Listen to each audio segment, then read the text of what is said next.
It seems like only yesterday that we bid our final farewell to Ewan McGregor's Obi Wan Kenobi and Hayden Christensen's Anakin Skywalker, but a lot has transpired since Revenge of the Sith was released in theaters in 2005, including the introduction of a whole new era of Star Wars stories by Disney.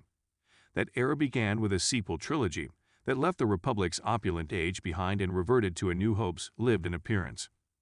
However, following the conclusion of the Star Wars, The Force Awakens films in 2019, Lucasfilm has been busily mining other areas of the Star Wars timeline for new stories, this time for our television screens. All three films, The Mandalorian, The Book of Boba Fett, and Ahsoka, are set 5 years after Return of the Jedi but decades before Rey's Battle of the First Order. Obi Wan Kenobi, the first live-action Star Wars limited series set 10 years after the prequel trilogy, is now available. Obi Wan Kenobi begins with a tense, emotional remembrance of when Order 66 was carried out, following a summary of the events of the Star Wars prequel trilogy.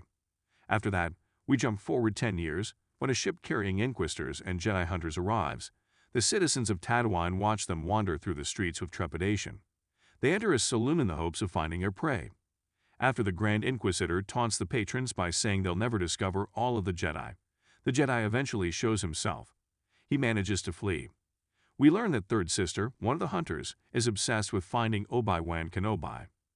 The man in question happens to be living in a cave and working a menial job processing meat for a pittance. Tika, a Jawa, approaches to offer him goods, including a part that it stole from Obi Wan and forced him to repurchase. Tika presents Obi Wan a belt scavenged from a Jedi spacecraft, and he looks thoughtful as he turns it over in his hands. Obi Wan experiences nightmares about his history later that night.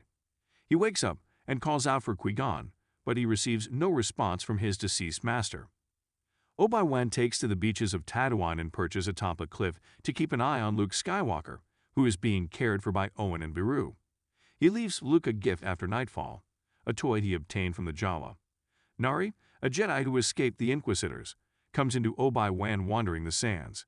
The Jedi Master tries to brush him off by pretending his name is Ben, but Nari refuses, so he gets off the Eopai and tells him he has to leave. He suggests burying his lightsaber in the desert and remaining unseen. What about the fight? It's finished. The Jedi were defeated. Meanwhile, we witness a girl getting dressed by servants on Alderaan. Breha Organa walks into the room, surprised that the youngster standing there isn't her daughter. A mischievous child, Leia Organa, is off running through the woods somewhere else. Breha and the guards bring her in, as a sinister figure observes from afar. After a long day at work, Obi Wan goes to his Eopai, where Owen discovers him and tosses the toy he left for Luke at his feet. He wants him to keep his distance from the boy. Obi Wan asks Owen if he's all right, but the other guy sees right through the Jedi's interrogation. Obi Wan wants to know if the youngster has yet to show symptoms of being Force-sensitive. He reminds Owen that Luke will be trained when the time comes. Like you trained his father. Owen responds with a low strike. Ben, Anakin is no longer alive, and I'm not going to let you make the same mistake twice. The Inquisitors continue their quest for the Jedi on Tatooine, attempting to intimidate the locals by chopping off a woman's hand. She focuses her attention on Owen, who is attempting to blend in. Reva threatens Owen and his family with death until the crowd tells her where the Jedi is. Reva raises her lightsaber to Obi throat Wan's as he watches from afar, but Fifth Brother urges her to stand down. He chastises her for her rashness in her pursuit for Obi Wan, whom they have been looking for 10 years. Leia joins Breha and Bail to meet their family as they arrive on the planet after being herded inside to get clothed. Leia has no problem standing up for herself and putting the youngster in his place when her cousin mocks her for not being a genuine Organa. Later, as they discuss Leia's future as a senator, Bail states unequivocally that she is an Organa in every sense.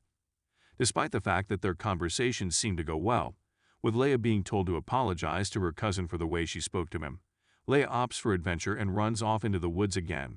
She comes across Vect, who is flanked by 2 others. They track down and apprehend Leia. Reva planned the kidnapping because she thought kidnapping Leia would bring Obi Wan out of hiding. A gadget inside Obi Cave Wan's beeps back on Tatooine. It features a hologram from Bail and Breha, informing him of Leia's kidnapping. Obi Wan refuses to assist them. He is unable to depart because of his obligation to Luke. Obi Wan returns home after another day at work to discover Nari dead and strung up in the middle of town for all to see, and then finds Bail waiting for him in his cave. Bail informs him that Leia is on her way to Dayu. OBI WAN warns him that he is no longer the man he once was, but Bail persuades him to help. OBI WAN sets out into the sands in search of a long-forgotten memory, a box containing his and Anakin's lightsabers. After that, he takes a ship bound for Tatooine. Following the events of the first episode of OBI WAN Kenobi, the Jedi Master dons his robes and wields his lightsaber once more as he sets out on a mission to Dayu to rescue Leia Organa and learns something that rocks his world. When OBI WAN arrives on Dayu, he is unable to follow Leia's ship since all communications have been blocked. Plus, Temuera Morrison makes a cameo as a clone trooper. He is approached by a young boy who offers to take him to a Jedi. OBI WAN locates the suspect, Haja Estri, and observes as he puts on a dramatic performance to aid a mother and her son in escaping using Jedi mind tricks. The key word show. The true Jedi in the room speaks out, chastising Haja for his reliance on remote controls and magnets. He's a phony. Haja agrees to assist him in his search for Leia. OBI WAN sneaks into the rear of a facility, believing he has located Leia, but Vect has already found her. Vect and his cohorts enter, ready to hand him over to Reva. But OBI WAN smashes open the vial entrusted to him by the girl on the street and flees. After all, he finds Leia, and despite her initial skepticism, she agrees to accompany him. Reva's plan to steal a senator's child is met with dissatisfaction by the Grand Inquisitor. He assures her that he'll be bringing in Kenobi himself and orders the others to protect the city. Reva, enraged, orders Vect to put the city's citizens on high alert in order to capture the Jedi for her first. Meanwhile, OBI WAN buys Leia a new outfit to help her blend in, albeit he'll have his job cut out for him due to the girl's unquenchable curiosity and chatty disposition. While hiding in an alley, Leia discovers that the kidnappers grabbed her in order to get OBI WAN. She goes away, no longer trusting him and refusing to believe that he knows her father. He ends up following her across the city's rooftops, but is ambushed by a bounty hunter's blaster fire. Leia falls when attempting to jump across two buildings, but OBI WAN saves her with the Force at the last moment. She eventually realizes that he wasn't lying about being a Jedi after all, and she relaxes. He informs her that many of the Inquisitors were previously Jedi. Haja tracks them down and, in an effort to make apologies, offers them a safe haven. Reva runs into Haja after OBI WAN and Leia vanish. He blocks her passage by resuming his Jedi voice. She recognizes the trick right away, pushing him against a wall and extracting the knowledge she requires directly from his thoughts. As Leia and OBI WAN approach the cargo dock, the Jedi notices how much the young girl resembles her biological mother, Padme.